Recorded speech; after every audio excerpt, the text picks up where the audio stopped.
There's a stage of awakening that Carl Jung discovered late in his career that he barely spoke about publicly. Not because it wasn't real, but because he knew most people weren't ready to hear it. He called it the Sophia stage, named after the ancient Greek concept of divine wisdom. And what he found was that people who reached this stage became so psychologically transformed that everyone around them assumed something had gone wrong. They looked cold. They seemed detached. They appeared to have lost their spirituality. But Jung knew they hadn't lost anything. They'd gained everything. They'd reached the final stage of psychological development that most people would never achieve. Jung spent years studying patients who'd done all the work. They'd integrated their shadow. They'd individuated. They'd healed their trauma. They'd developed consciousness. But then something else happened. Something that went beyond healing into a territory Jung could barely map. These people underwent a final metamorphosis so complete that they became almost unrecognizable from who they'd been before. And this transformation had specific, observable markers that appeared with unsettling consistency. Today I'm going to show you the 5 signs Jung identified that mark the Sophia stage, the final awakening that comes after you've done everything else. These aren't signs of spiritual progress, they're signs of psychological completion. And if you're experiencing these shifts right now, Jung would tell you that you haven't broken. You've transcended into a level of consciousness that most humans never reach. The first sign Jung documented was what he called the death of hope. Not pessimism, not depression, but a complete cessation of hoping for people, situations, or reality to be different than they actually are. And this absence of hope created a form of clarity so stark that everyone interpreted it as the person giving up or becoming negative. Jung observed that before the Sophia stage, even highly conscious people still carried subtle threads of hope. Hope that their family would eventually understand them. Hope that certain relationships could be repaired if both people just tried harder. Hope that the world would shift toward consciousness if enough people awakened. These hopes weren't delusional. They were the last remnants of the psyche's attachment to preferred outcomes.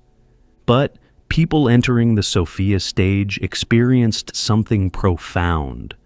One day they'd wake up and realize all that hope had simply evaporated, not through loss or disappointment, through seeing. They'd see their family system with such complete clarity that hope for its transformation became impossible. Not because they were jaded, but because they could finally see the actual structure. And that structure wasn't capable of the change they'd been hoping for. Jung found this disturbed people around the Sophia stage individual intensely. Because our culture equates hope with mental health, a person without hope looks depressed or defeated. But Jung knew these people weren't depressed. They were seeing clearly for the first time without the distortion hope creates. Think about someone who spent decades hoping their parent would eventually become capable of genuine emotional connection. They understood the parent's trauma. They had compassion for the wounds. But they kept hope alive that maybe one day, with enough patience, something would shift. Then they enter the Sophia stage, and suddenly that hope is gone. Not because anything happened to kill it, because they can finally see that this parent, as they actually exist, not as the person wishes they could be, will never develop that capacity. The psychological structure isn't there. The willingness isn't there. The consciousness required isn't there. This seeing without hope feels like freedom and grief simultaneously. Freedom because you're no longer investing energy in impossible outcomes. Grief because you're finally mourning what will never be instead of hoping it still might. Jung called this the wisdom of accepted limitation. You see exactly what is and isn't possible with absolute clarity, and that clarity eliminates hope as unnecessary. People in the Sophia stage would describe this experience to Jung with similar language. I don't hope they'll change anymore. I just see them as they are, and who they are is complete, fixed. This is their final form, not said with judgment or bitterness, said with the quiet certainty of someone who's finally stopped arguing with reality. What made this sign so definitive was its stability. Earlier stages of healing had moments of clarity followed by backsliding into hope. But once someone reached the Sophia stage, the death of hope was permanent. They never again hoped for the impossible. They'd lost the capacity to hope against what they could see. And Jung emphasized this wasn't cynicism. Cynicism is hope that's been wounded and turned bitter. This was beyond cynicism. This was clear-eyed acceptance of what is without any emotional charge around wishing it were different. This was consciousness so complete that it no longer needed reality to conform to preference. The second sign Jung identified was radical selectivity in all relationships. People in the Sophia stage didn't just have boundaries. They operated with a level of discernment so severe that their social circles often shrank to almost nothing. And this wasn't isolation born from fear or trauma. This was conscious choice based on a standard of relationship that most people couldn't meet. Before the Sophia stage, Jung observed that people maintained relationships for many reasons: family obligation, social convention, shared history, guilt, potential for change, compassion for the other person's struggle. They'd have friends they didn't particularly enjoy but felt they should keep, family members they tolerated out of duty, colleagues they engaged with professionally despite personal incompatibility. But something happened in the Sophia stage that eliminated all relationship maintenance that wasn't rooted in genuine resonance. Jung called this the wisdom of energetic truth. These people developed an almost supernatural ability to feel whether a relationship was actually nourishing or just familiar. And if it wasn't nourishing, they ended it. Not dramatically, just quietly, cleanly, completely.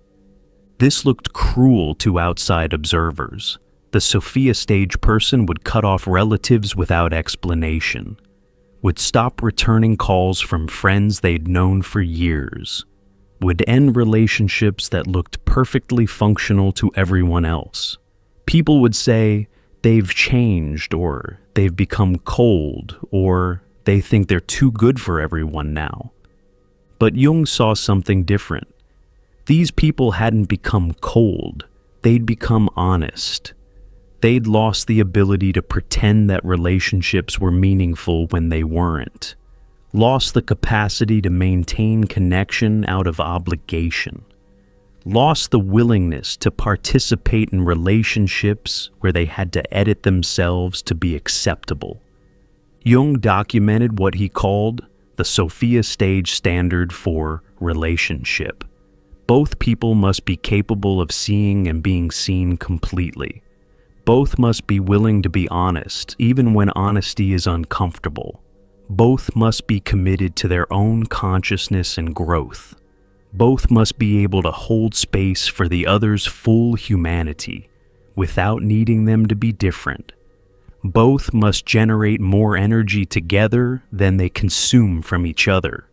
This standard was so high that most existing relationships couldn't meet it, and Sophia stage people had zero tolerance for relationships that fell short, not because they were demanding or difficult, because they had finally learned that every moment spent in relationships that don't meet this standard is a moment stolen from the life they're actually here to live. Jung observed that this radical selectivity created profound loneliness, not the painful loneliness of isolation, but what he called the loneliness of rarity.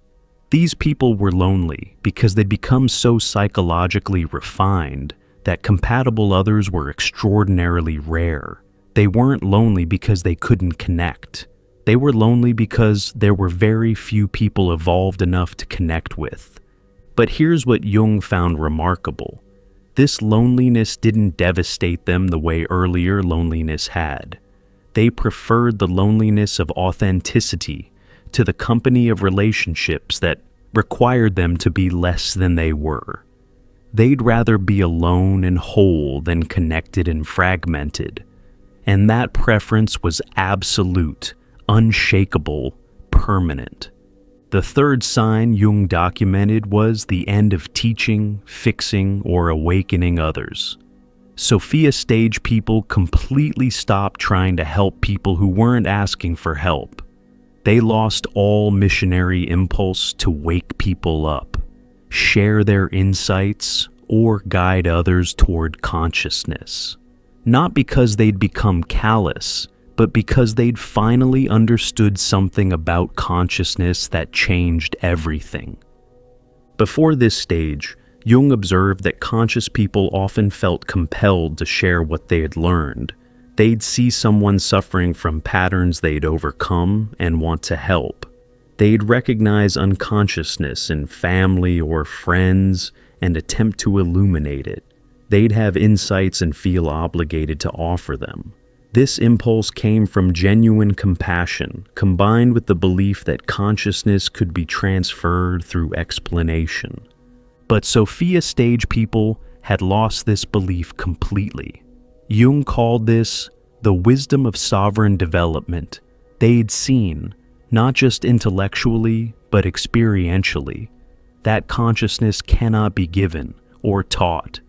It can only be earned through each person's individual confrontation with their own psyche. And any attempt to wake someone up who isn't ready is not only futile, it's a violation of their psychological process. Jung documented how this shift looked to others. Family members would be in crisis, and the Sophia stage person would offer no advice, no guidance, no wisdom. Friends would be making obviously destructive choices, and they'd say nothing.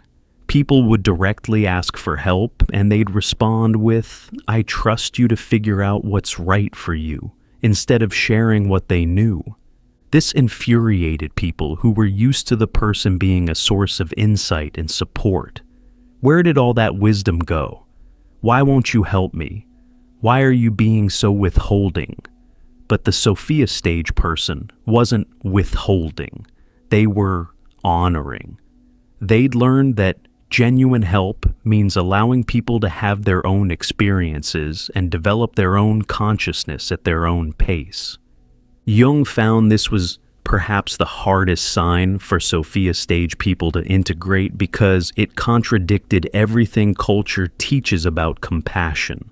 We're told that if you see someone suffering and you could help, you should. That withholding help is selfishness. That real love means intervening. But Jung knew this was psychological colonialism. Trying to give someone consciousness they haven't earned infantilizes them. It assumes you know better than their psyche what they need. It violates the sacred process of individual development.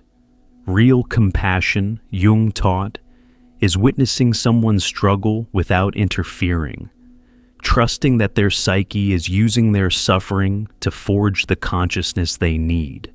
Sophia stage people embody this. They could watch loved ones make terrible choices and feel compassion without feeling compelled to intervene. Could see exactly what someone needed to understand without feeling obligated to explain it. Could hold profound wisdom while respecting that each person has to discover their own truth. This created what Jung called sacred neutrality, not indifference. Deep care combined with absolute respect for each person's autonomous development.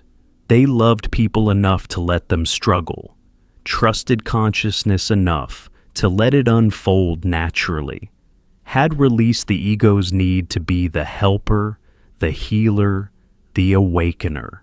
Before we continue, check out our new guide, True Self-Discovery, with 24 practical reflection exercises inspired by the teachings of Carl Jung, designed to help you find your way within. Click below to get true self-discovery. The fourth sign Jung identified was complete immunity to manipulation. Sophia stage people had developed such refined perception that they could identify manipulative dynamics instantly and felt absolutely nothing in response to them. Manipulation attempts that would have hooked them in earlier stages now bounced off harmlessly, creating no emotional reaction whatsoever. Jung observed that even highly conscious people pre-Sophia stage still had residual vulnerabilities to specific manipulation tactics, guilt trips that played on their empathy, sob stories that activated their helper complex, suggestions that they were being selfish or cold that triggered their need to be seen as good. These hooks were subtle, but they were there. But something extraordinary happened in the Sophia stage. Jung called it the death of emotional leverage. Every single hook that manipulation relies on, guilt, obligation, fear of judgment, need for approval, desire to be seen as good, had been psychologically eliminated, not suppressed, not managed, actually dissolved at the root. This immunity manifested in ways that shocked people around them. Someone would attempt a guilt trip, and the Sophia stage person would just look at them with mild curiosity, completely unmoved. Someone would cry and play victim, and they'd feel compassion without feeling compelled to rescue. Someone would threaten to withdraw a relationship, and they'd respond with, "Okay," and mean it. Jung documented that this immunity came from the integration of what he called the sovereign self. These people had become so psychologically complete that they no longer needed anything from external sources that could be used as leverage. They didn't need approval. They had self-respect. They didn't need to be seen as good. They knew their own integrity. They didn't fear abandonment. They were whole unto themselves. This made them absolutely untouchable by the manipulation tactics that control most human behavior. Family systems that had manipulated them for decades suddenly had no power. Toxic people who'd always been able to hook them found themselves unable to get any reaction. Social pressure that moves most people left them completely unmoved. Jung observed that manipulators responded to this immunity with escalation first, then rage, then typically complete withdrawal. They'd try harder to hook the person, more extreme guilt trips, bigger sob stories, louder accusations. When nothing worked, they'd become enraged that they'd lost control. Then they'd usually cut the person off entirely, because someone you can't manipulate is someone you can't use. And Jung found that Sophia stage people watched this escalation with complete calm. They weren't triggered by the rage, weren't hurt by the abandonment. They'd see the entire dynamic clearly. The manipulation attempt, the escalation, the withdrawal, and feel nothing but mild interest in the pattern, like a biologist observing animal behavior. This immunity extended beyond personal relationships into all areas of life. They couldn't be manipulated by advertising, social pressure, cultural narratives, political rhetoric, spiritual bypassing, or authority figures. They'd developed such strong internal truth sensing that any attempt to manipulate them was instantly visible and completely ineffective. The fifth sign Jung documented was what he called the silence of knowing. Sophia stage people stopped explaining themselves, defending their choices, or attempting to make anyone understand them. Not out of resentment or superiority, but from a profound recognition that being understood by others was no longer necessary or even desired. Before this stage, Jung observed that even conscious people still carried subtle needs to be seen accurately by others. They'd explain their boundaries, hoping people would understand and respect them. They'd articulate their reasons for choices, hoping to be validated. They'd try to help family members see them correctly, believing that if people just understood, the relationship could improve. But people in the Sophia stage had released this need entirely. Jung called it the wisdom of self-sufficiency. They knew themselves so completely that external validation became irrelevant. They understood their own motivations so clearly that others' interpretations didn't matter. They were so certain of their path that defense was unnecessary. This silence looked like arrogance to people who wanted explanations. Family members would demand to know why they weren't attending gatherings. The Sophia stage person would say, "I'm not available," without elaboration. Friends would ask why they ended the relationship. They'd respond, "It wasn't working for me," and offer no details. People would accuse them of being cold or changed. They'd shrug and change the subject. Jung found this silence was actually profound psychological maturity. These people had finally learned that people who are determined to misunderstand you will find ways to misunderstand any explanation you give. That defending yourself to people who've already decided what you are is self-betrayal. That your truth doesn't require anyone else's comprehension to be valid. This created a kind of psychological impermeability. They moved through the world knowing exactly who they were and why they made every choice, and they needed nobody else to know. They could be completely misunderstood, misinterpreted, misjudged, and feel no compulsion to correct the record. Jung observed that this silence was often misinterpreted as secrecy or guardedness. But it wasn't protective, it was simply unnecessary. They weren't hiding. They just weren't performing transparency for people who hadn't earned access to their internal world. What made the Sophia stage so definitive, Jung found, was that these 5 signs appeared together and remained stable. This wasn't a temporary state achieved during a retreat or after a breakthrough. This was permanent psychological transformation. Once someone entered the Sophia stage, they never reverted to hoping for the impossible.